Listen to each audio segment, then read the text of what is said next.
I present Lily Singer, a Southern California Hort board member, and she will be leading tonight's plant forum. So take it away, Lily. Thank you, Erin, and welcome everybody to tonight's meeting and tonight's plant forum. We have quite a few plants to discuss this evening. Unfortunately, there's not one native in the mix. It was a mix-up in the mix. Anyway, but we want people to know that we do encourage them to use California natives as well, even though we'll only be talking about some non-natives this evening. So as soon as Erin gets the PowerPoint up, I will proceed. But meanwhile, I will tell you how you can do this. So the plant forum is, the Hort Society was established in 1937. I'm not sure when the plant forum started, but I bet it was with one of the very first meetings. And it involves members and visitors bringing in plants to be discussed. And either you can bring it in and discuss it yourself, or you can bring it in and let the experts discuss it. If you don't know what the plant is, you can ask the experts to identify it and discuss it. So this is a tradition that we've had for decades and decades and decades. As you will see in a moment when Erin puts up the PowerPoint, it usually is held indoors or on tables with beautiful vases full of plants. So it's pretty exciting. For more than a year, we have not been able to meet together and bring the real life plants, such as this gorgeous salvia display that was brought in of all native. Oh, we do have natives. Those are all native sages on the table. So there we go. But soon you'll be able to go back to meetings and actually smell these native sages instead of just having us describe their fragrances to you. So if you're interested in participating, you don't have to be an expert. As I said, even if you don't know the name of the plant, we'd love to have you participate. And it's really easy. Just go to our website, which is socalhort.org. And it's a little circuitous, okay?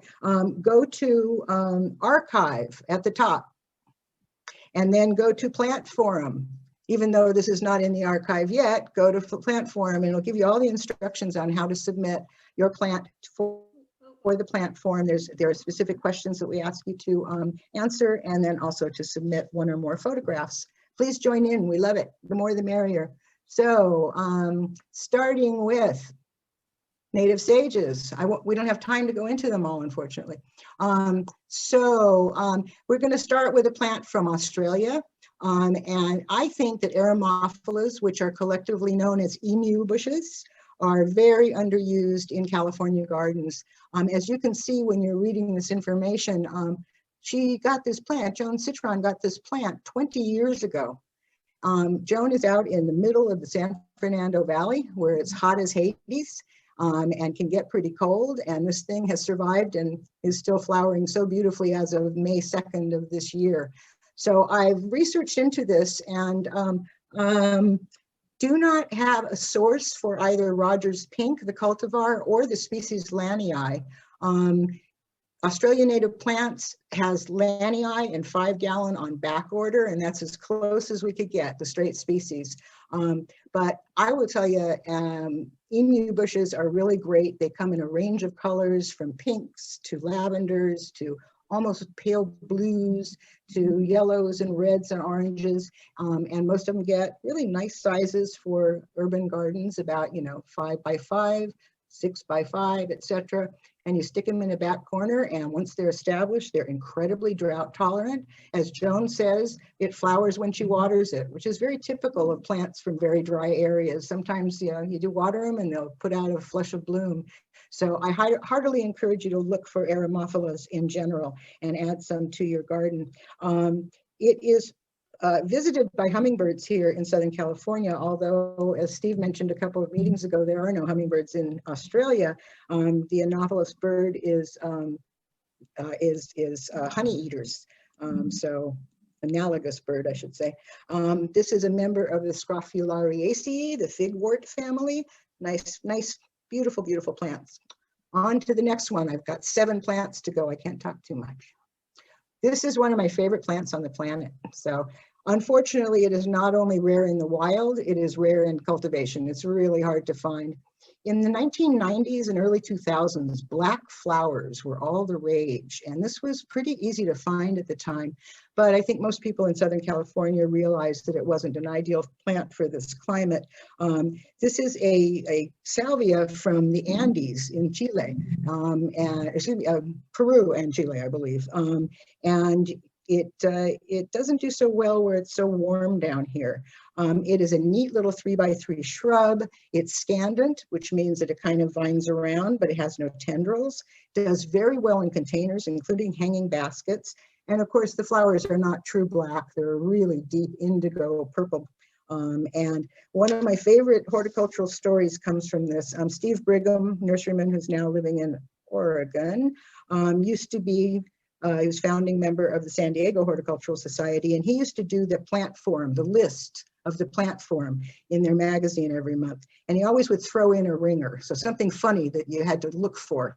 So when he did Salvia discolor, and then he described it, and the next listing was Salvia dat color. So I hope everybody gets it. You can't see people laughing when you're on a Zoom thing here. Anyway, the scent is described as black currant, which is unusual. We don't have black currant scented sages in California. Look for it. You might be able to find it at some point. San Marcos isn't carrying it anymore. Maybe Annie's might carry it again in the future because it does do better up in the Bay Area. Anyway, wonderful, wonderful plant. Next, please.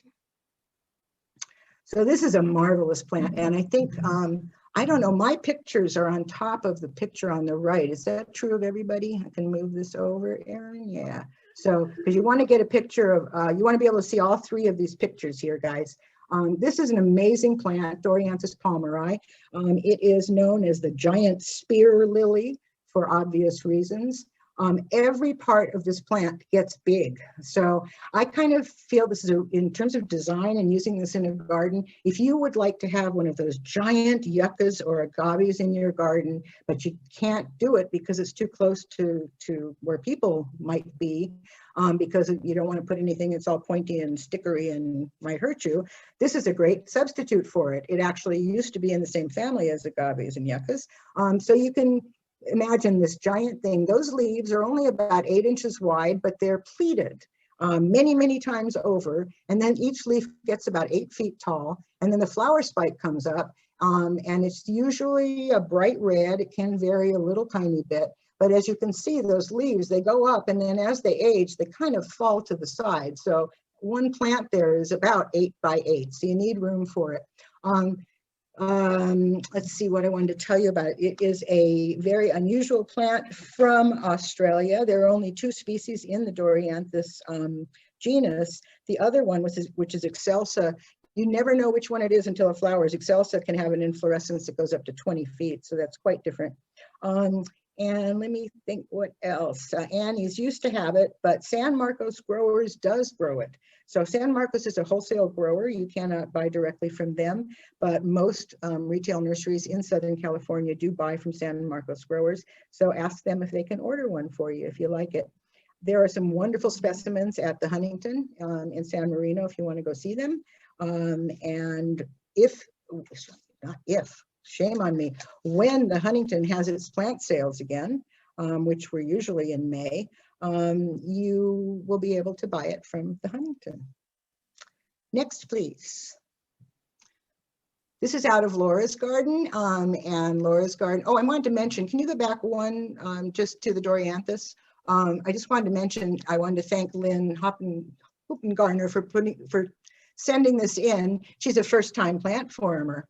And we really appreciate it. Lynn is a garden designer.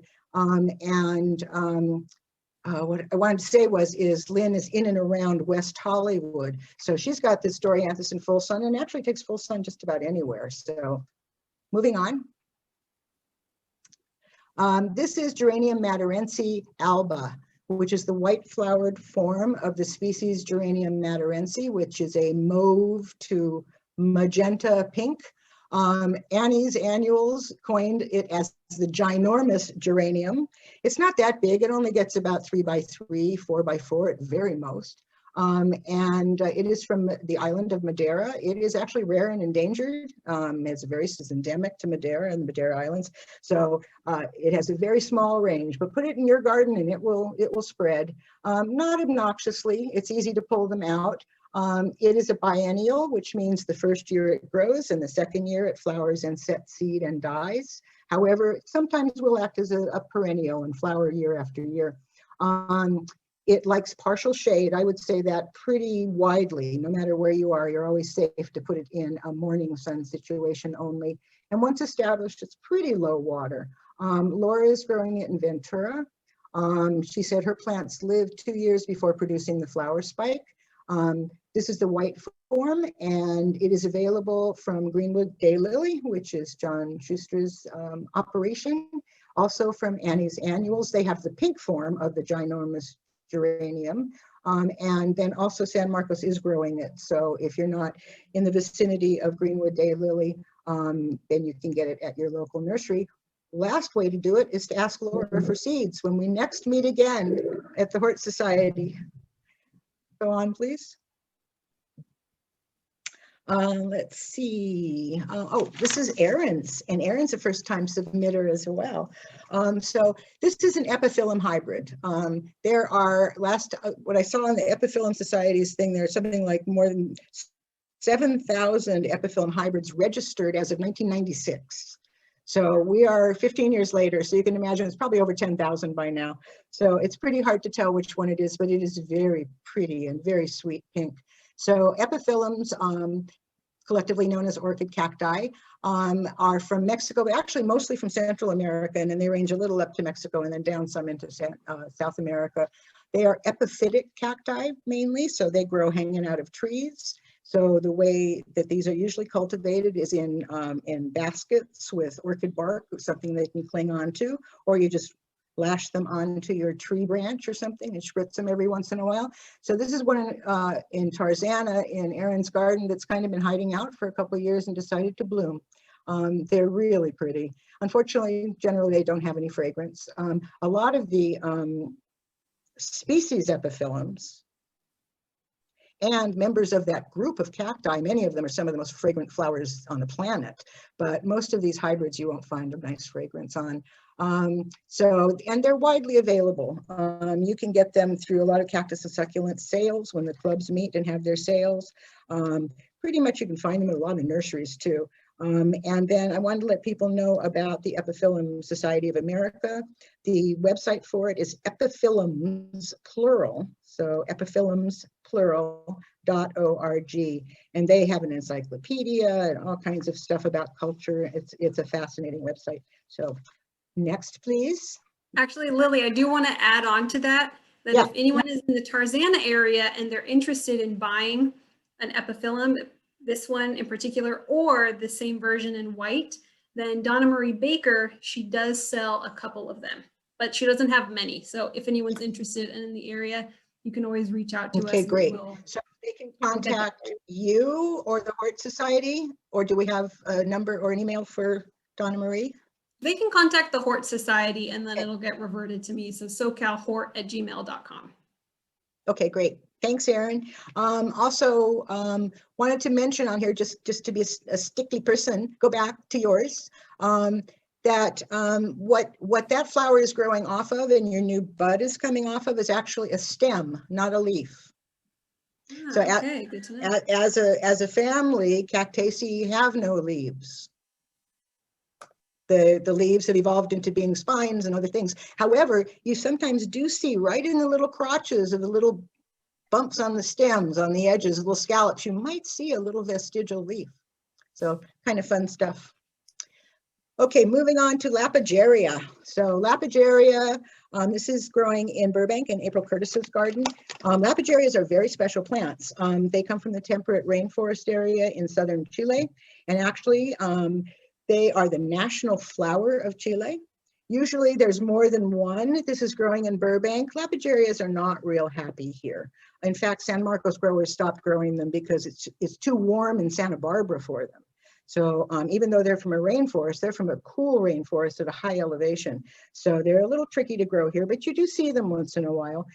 They are evergreen climbers and rare in the wild because of development and also collection of them. The flowers are usually this color. There are a few cultivars out there in different colors that have shown. They're pollinated by hummingbirds. Hummingbirds are native to South America, so that's their native pollinator. And they are in the family, and I had to get this one, Feliziaceae, which has only 2 genera, Felicia and Lapigeria, and each one of these only has 1 species. So these are really unusual plants from a very, very limited and specific area of the world. So they're really kind of neat. So if you're on the coast especially, you might want to try them, even though, as I said, they didn't do well enough in Santa Barbara for them to be a viable crop for that nursery. They do have edible fruit that is eaten in Chile. Anyway, fun plants. And then we have one more plant that I think everybody should grow. And what's our timing on here? I don't see this. I don't have a time. I'll 32 right now. Okay, good. So this is Turia Obtusifolia. It is the small honeysuckle tree versus a different genus, which is the large honeysuckle tree. It is native not only to South Africa, but to Zimbabwe, Mozambique, Botswana, so many areas of Southern Africa. Very unusual flowers with it. If you can see them, they've got these little tubes with the flares at the ends, and the pollen is only accessible from one small part of that. They have neat little shiny seed pods, many lobed seed pods that turn red, and sometimes you can have the white flowers and the red seed pods on the plant at the same time. The plant is slightly fragrant only in the evenings after dark. The plant is pollinated by moths. So pretty much when you see a white flower that is fragrant after dark, you can know it's moth or bat pollinated. We don't have any bats here that pollinate plants, so you're not going to see those, but you might see some moths. It is in the mahogany family, the Meliaceae. Like many members of that family, including the neem tree, it is poisonous. So every part of this plant is toxic. So you're not going to die gardening with it, but if you have a Labrador Retriever puppy that eats plants, you might want to avoid putting this one in your garden. But toxicity is, medicine is all about dose. All plants are toxic, but this plant has been used for millennia for medicine in Africa. So, but if you don't know what you're doing, don't try. Anyway, it's a wonderful plant, great in a container, small evergreen shrub, flowers in summer, but can intermittently flower as well. April has it in an eastern exposure in Burbank, which I suppose is probably right if it hasn't been tested in full sun in places like the San Fernando Valley. And she got hers at the Huntington. I was not able to locate a source for it anywhere else. So again, another good reason for this pandemic to come to an end so we can go back to the Huntington and buy plants. So thank you all for joining in on the plant forum, and we'll see you next month. Thank you, Lily.